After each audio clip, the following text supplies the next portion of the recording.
Bismillahirrahmanirrahim.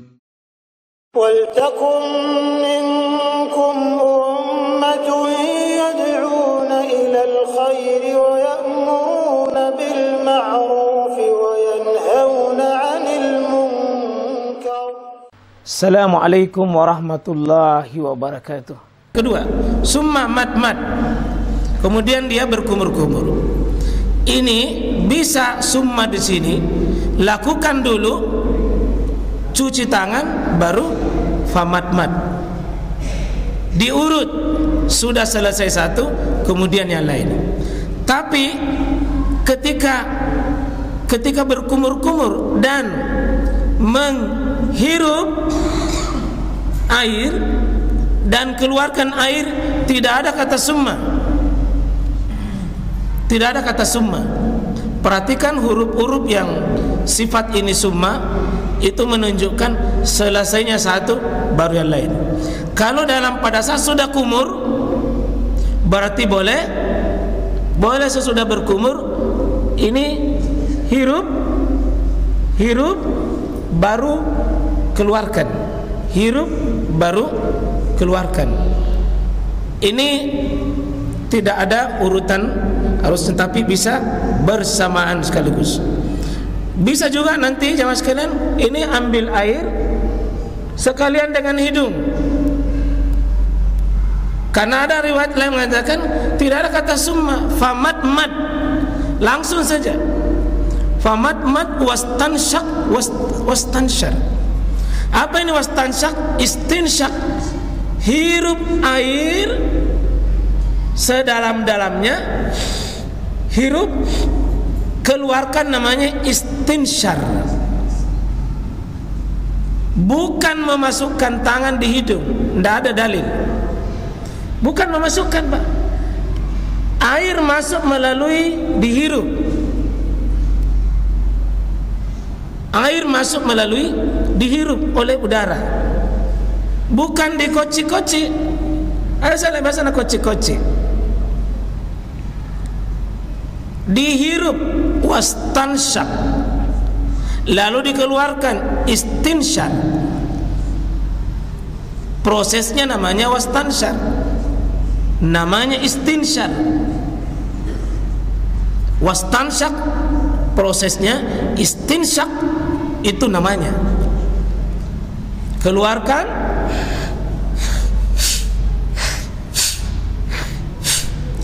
dia kerja bukan tangan, kerja udara. Kerja udara. Tapi ini hidung dengan berkumur-kumur juga tidak disebut oleh ayat. Meskipun nanti terjadi khilaf di kalangan para ulama, karena ada yang tegas, terutama bangun dari tidur. Baru bangun dari tidur itu banyak perintah di sini. Itu menyebutkan bahwa dicuci hidung, ya, cuci hidung kalau kita baru bangun dari tidur. Kenapa? Karena kita tidak tahu di mana setan itu bermalam. Ya.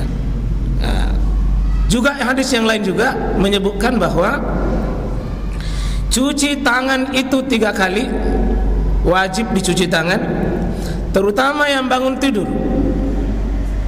Karena banyak dalil menyebutkan juga kalian tidak tahu di mana tangan tak itu tidur. Tahu tangan tak di mana tidur, Pak, kalau malam? Ya, ini di sini.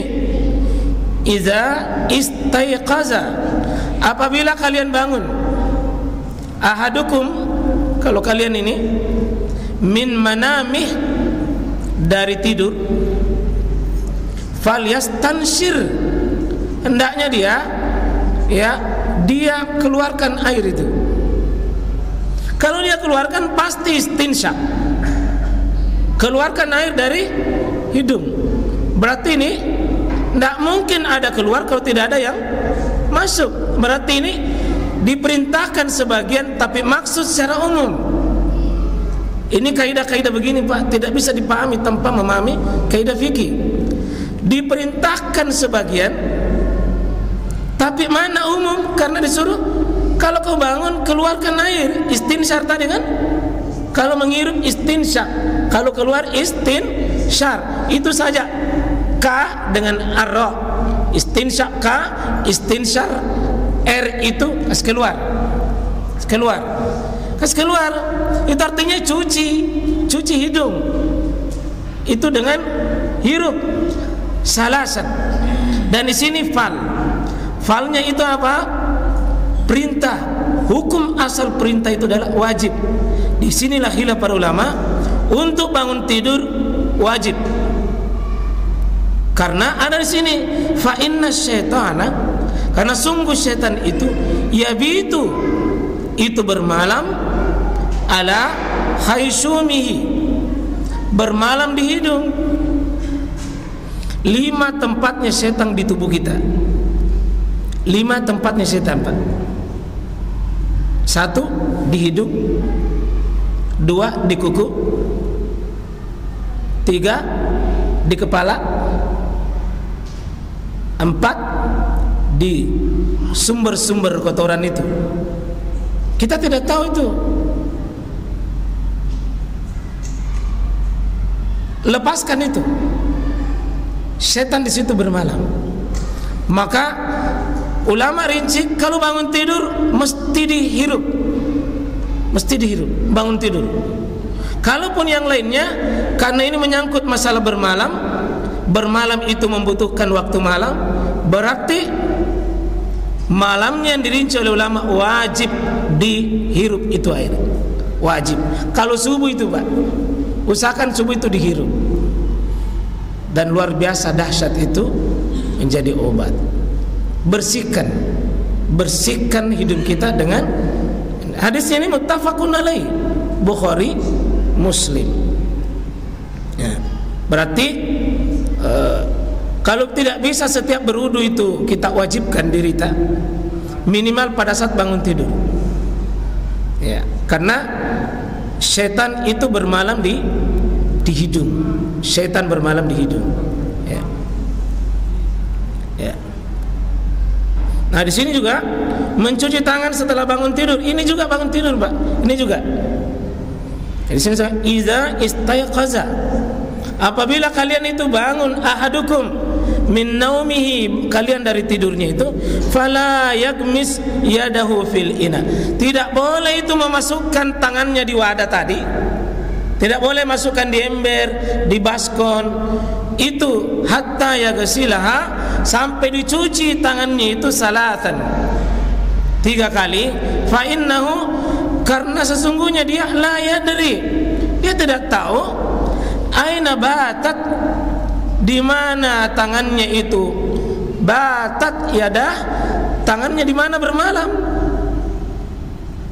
Ini ada nanti beberapa hadis, Pak, dicuci tangan itu tegas wajib, bukan cuma sekedar sunnah, wajib, terutama bangun tidur baru memulai wudu, dicuci dulu ya, sebelum kita berwudu ya, dicuci.